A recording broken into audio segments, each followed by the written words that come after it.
Most people begin with a completely flawed assumption when they lie to an empath. They believe they are dealing with someone soft, someone who prioritizes harmony over accuracy, someone who will accept a convenient explanation simply to avoid tension. And on the surface, that assumption can appear correct because empaths often do choose calm over conflict. They do give people space to explain themselves. They do respond with patience when others might react with suspicion. But this is where perception becomes dangerously misleading, because what looks like softness is often observation. What looks like acceptance is often evaluation. What looks like trust is often temporary suspension of judgment. The empath is not disengaged. They are paying attention in a way most people are not. They are not only hearing your words, they are tracking your consistency. They are noticing how your emotional tone aligns or fails to align with what you are saying. And this creates a critical difference because the average person listens for content. The empath listens for congruence. So when someone lies, they assume the empath is focused on what is being said, but the empath is focused on something else entirely. Does this feel real? Does this match everything else I've observed? Is there tension beneath this explanation? And that is where the misunderstanding begins to collapse, because deception depends on managing appearances. It depends on controlling the narrative at the surface level.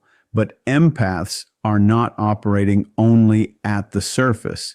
They are reading beneath it.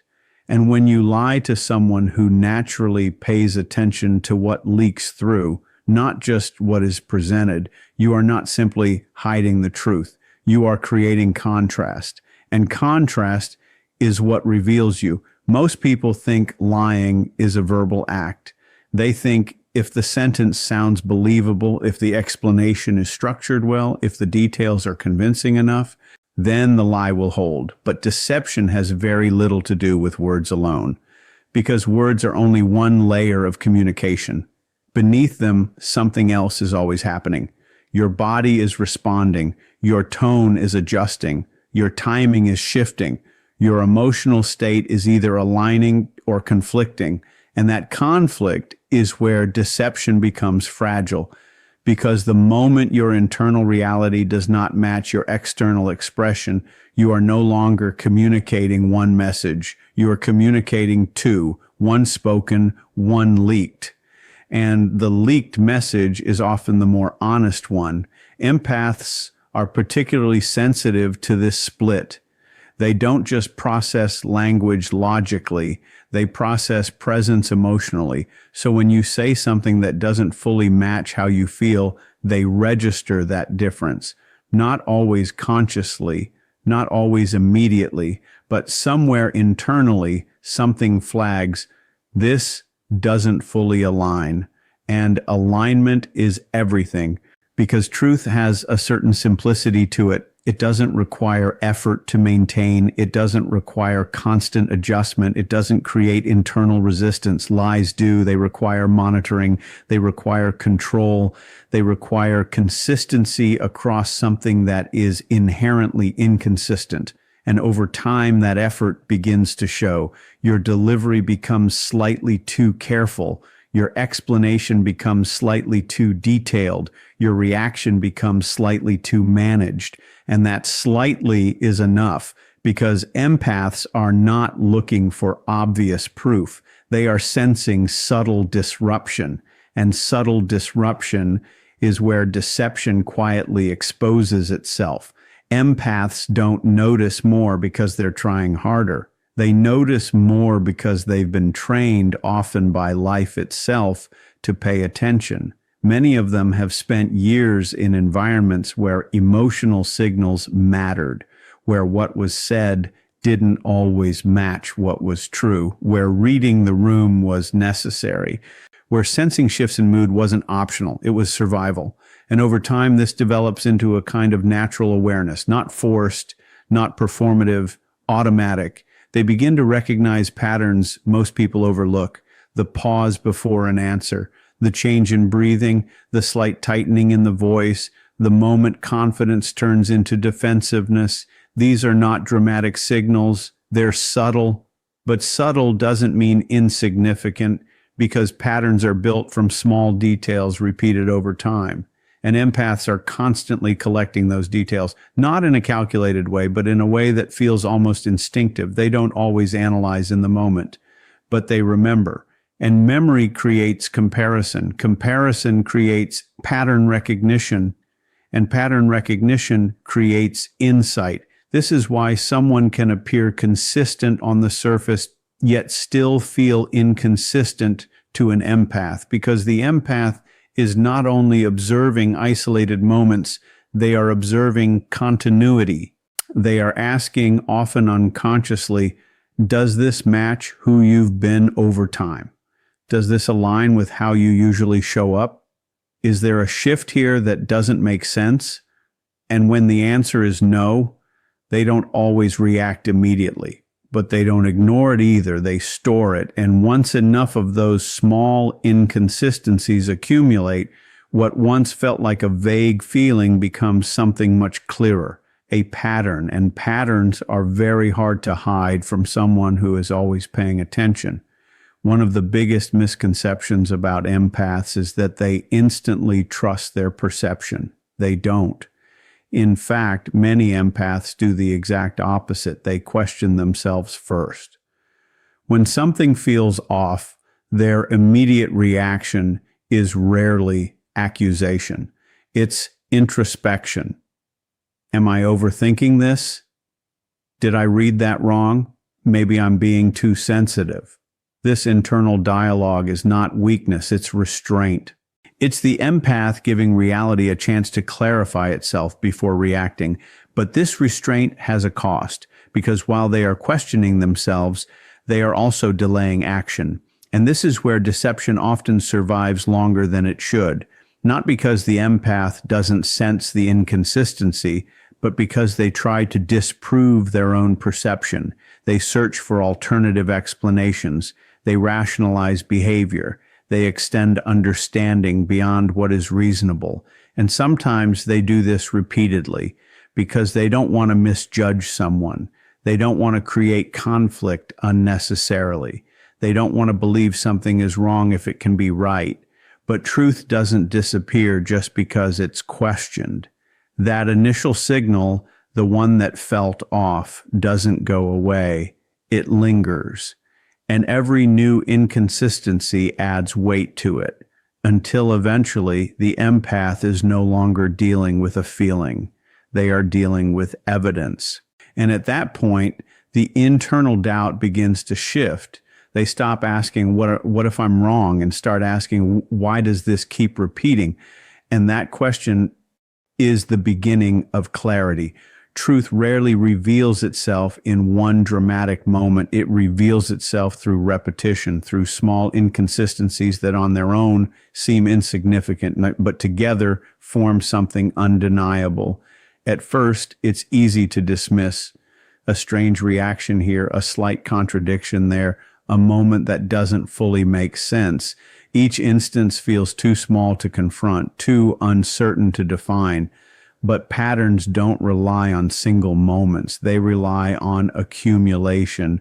And empaths are constantly, quietly tracking that accumulation. Not intentionally keeping score, but naturally noticing when something doesn't align over time. And alignment is what creates trust. So when alignment begins to break, trust begins to weaken, even before the empath consciously acknowledges it. Because the mind can rationalize isolated events, but it struggles to ignore consistent repetition.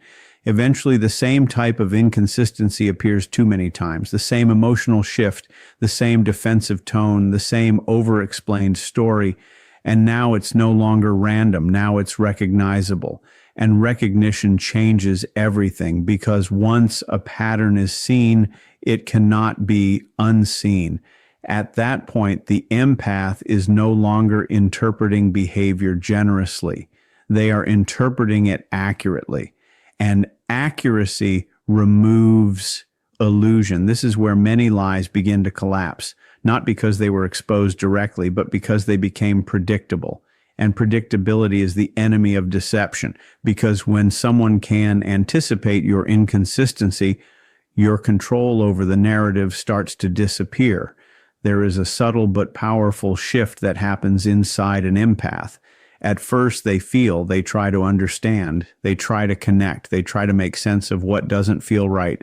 But once patterns become clear, they stop feeling first and start observing. This shift is quiet, almost invisible from the outside, but internally it changes everything, because feeling seeks resolution, observation seeks truth, and truth doesn't require emotional negotiation. It requires clarity. So instead of asking, how do I fix this? The empath begins asking, what is actually happening here?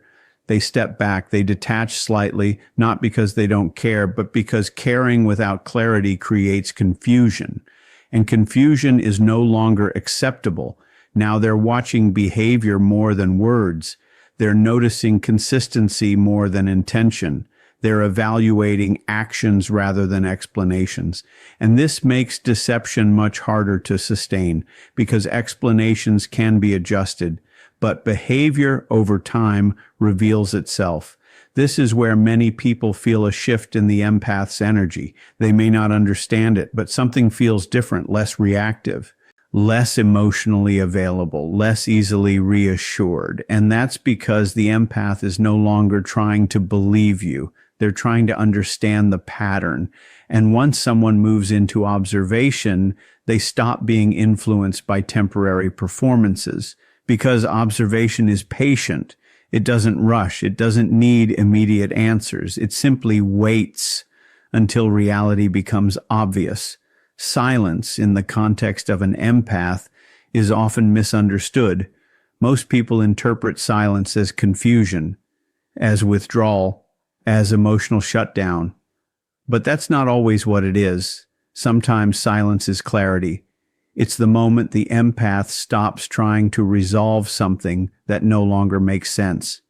Before silence, there is usually effort. Effort to communicate, effort to understand, effort to repair.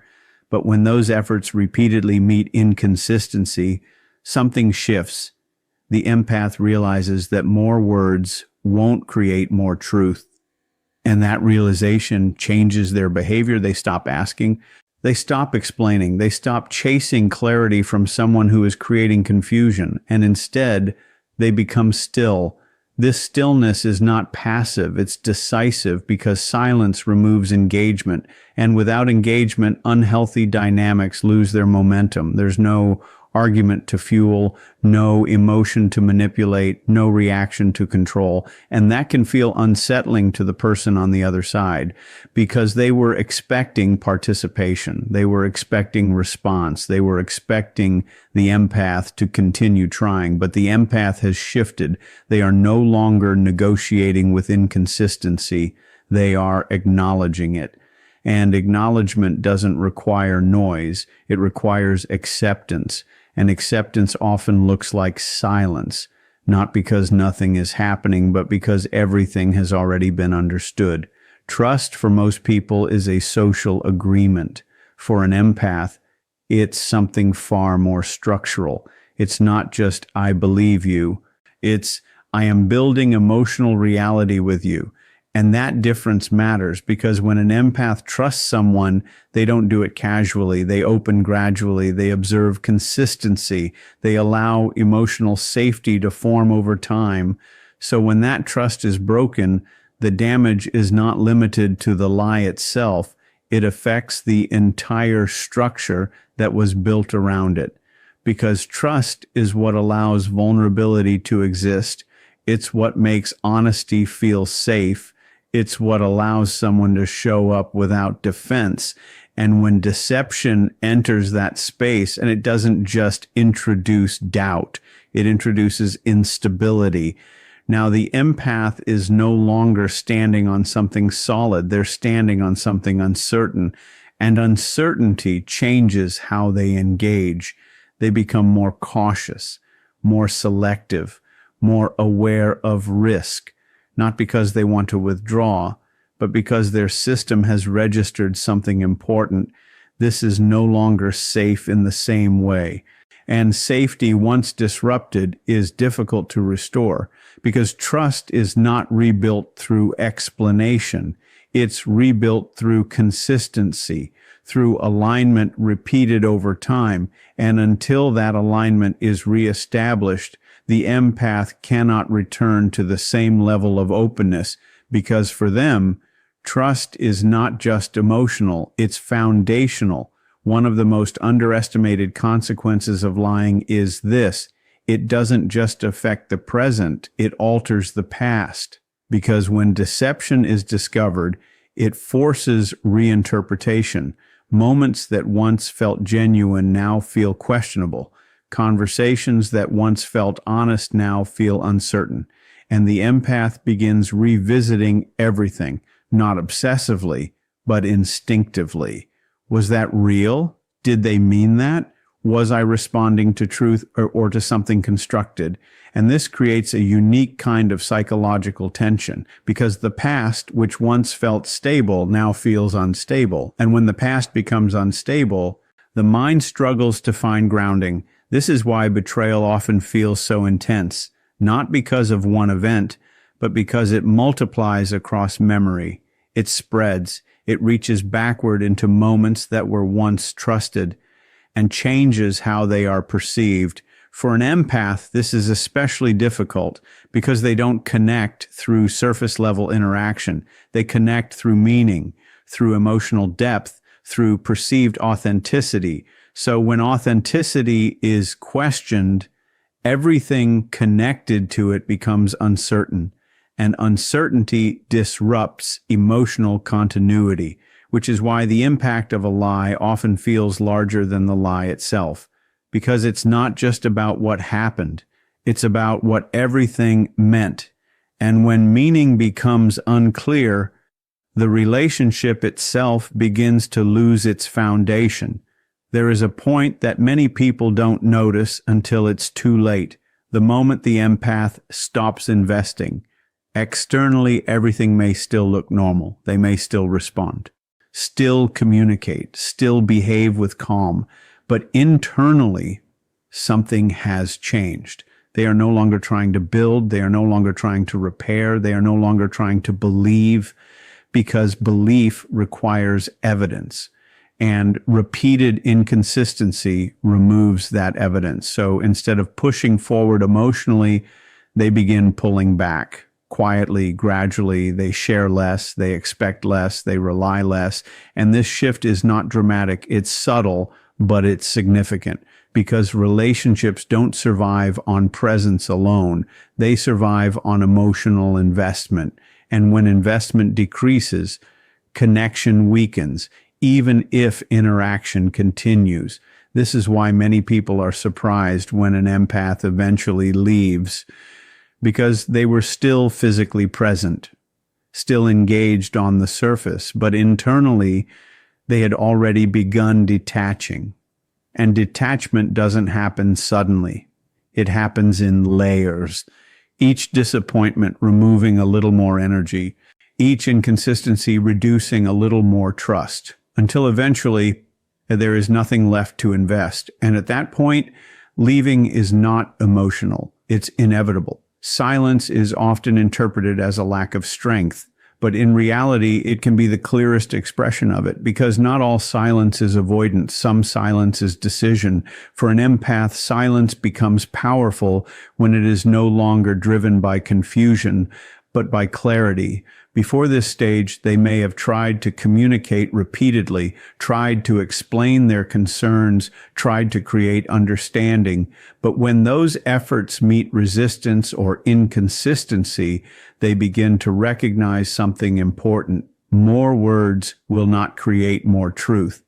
And once that realization sets in, they stop speaking in the same way, not to punish, not to manipulate, but to stop participating in something that no longer aligns. And that withdrawal changes the dynamic completely, because many unhealthy interactions rely on engagement, on reaction, on emotional exchange. Silence removes that. It removes access. It removes influence. It removes the ability to continue the same pattern. And that can feel unsettling to the other person because they were expecting continuation. But the empath has shifted. They are no longer trying to fix. They are no longer trying to be understood. They are simply choosing not to engage with what is already clear.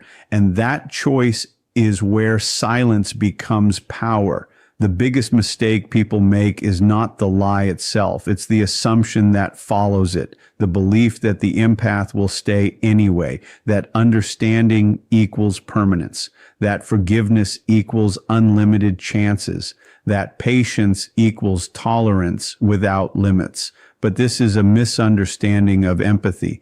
Empathy is not the absence of boundaries. It is awareness. And awareness evolves. At first, it may express itself as compassion, as understanding, as giving space. But over time, awareness begins to recognize patterns. And once patterns are recognized, boundaries begin to form because awareness does not ignore reality. It adapts to it. So when someone continues to lie, they are not just repeating behavior. They are reinforcing a pattern. And patterns shape perception. Eventually, the empath no longer sees isolated incidents. They see consistency, and consistency defines character. This is where the shift happens. The empath stops asking, "Why did this happen?" and starts recognizing, "This is who they are showing me they are."